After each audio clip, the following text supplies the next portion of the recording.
Oh, hey there. Sorry, I was looking at myself in the computer. I'm trying to cut about 1,600 hairs a couple of times a week so that by the time we open up the first week in June, Lord willing, I have everything where they need to be. But that's not what I wanted to talk about today. I wanted to kind of in a roundabout way just give us something to think about. Probably by now you have heard or seen or listened to everything you want to hear about inspirational messaging concerning how to deal with the COVID-19 pandemic or any pandemic. You might be a little tired of it, but wait, I still have my 3 cents worth. And so, what I want to do, maybe we could have a little fun today, and in a roundabout way, I want to make a point. I want to start it like this. They say that everyone has their 15 seconds of fame. Now, I don't know who they are, but I'll just go with it. Suppose that it's true. How about you? What is your 15 seconds of fame? Maybe you've had a bunch of them. I really don't ask you because I want to know because I can't even talk to you. But it's just a way of me saying, yeah, I can remember having at least one instance where I had 15 seconds of fame. It happened in St. Louis, Missouri in the 90s. I participated in an arena football game. And in that game, I intercepted a pass. Now, let me break it down for you. The St. Louis Stampede were playing in St. Louis against the Iowa Barnstormers. And in the game, I positioned myself throughout the game. It was a position I call a rover. That means I was able to move around and go to different places to see if I could actually make a play on the ball. And so it was getting towards the end of the game. And the St. Louis Stampede were driving down the field. They had their second string quarterback in. So I got in front of them and positioned myself near the Iowa Barnstormer cornerback. That's the person that tried to intercept or knock down the ball, or if the receiver caught it, he would try to tackle them. So I was on the second row of the stands right near that cornerback. And I sat there. And the play started, and the quarterback for St. Louis went back to pass, and I could see the receiver making a crossing route over the middle of the field. And at that moment, I realized that I might have a chance to make a play on the ball. It was one of those moments where everything seemed to slow down. And the quarterback went back to pass the ball, and he released the ball.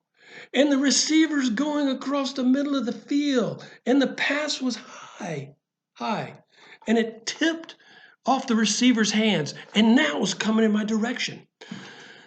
So in a moment, a split second that I saw it coming, I reached out from the second row of the stands over the rail and over a little kid that was trying to get to the ball, and I grabbed it and made the catch.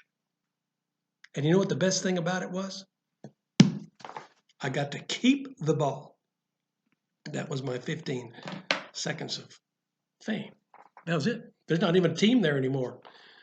The arena team folded, the Rams came, and now the Rams not even there. But that was my 15 seconds of fame. Now, why do I share that? Just because it's fun. Well, no, actually, because I want to make a point. Since it is May, and what have we got to talk about except football? I'm reminded of something that the legendary coach of the Green Bay Packers back in the 60s, the championship coach Vince Lombardi, would always say at the beginning of his practice season. He would line up all the players, guys like Jim Taylor, Bart Starr, Hall of Famers like Jerry Kramer and Fuzzy Thurston and Ray Nitschke and Carroll Dale and Boyd Dowler and Herb Adderley and Willie Wood and the great Paul Hornung and others. And he'd say to them, like he's insulting their intelligence, gentlemen, this is a football. Now they knew that this was a football, but the point that he was trying to make is that to begin, what you always have to remember, no how many seconds of fame you've had, no matter how accomplished you are, no matter what it is that you're going through, we always have to make sure we're sticking with the basics. What are the basics of the gospel? Well, I just want to give you several. First of all, and this isn't number one, this is like the umbrella over all of it, is this: God is God and we're not. And that's a good thing. We might try to be God. We might think we can do a better job than Him. We might say, no, I think my way is best. God knows what He's doing. And He is God. We're not. And that's good. So, what are the three things? Three things we can learn from the gospel, three things we can learn from the book of Philippians, which, by the way, we have 2 more weeks in before we move on. Number one, the love of God wants what's best for us. The love of God wants what is best for us. He knows what is best for us. Why? Because not only is He the God of love, but in His wisdom, His eternal wisdom, He knows what is best for us. The love of God, the wisdom of God, and finally, the power of God can accomplish what is best for us. Those are the three things, three basics that have to do with what God is like and what we are like. God is love, so He wants the best for His children. God is wise, so He knows what is best. And God is powerful, so He knows how to get us there. He knows how has the power to accomplish it. Now, I hope, wait, there's one other thing. Maybe you've had 15 seconds of fame or more. Maybe it's been great. Maybe it's been wonderful. Maybe you're famous. Maybe you haven't had it at all. But whatever the case is, your greatest 15 seconds of fame does not compare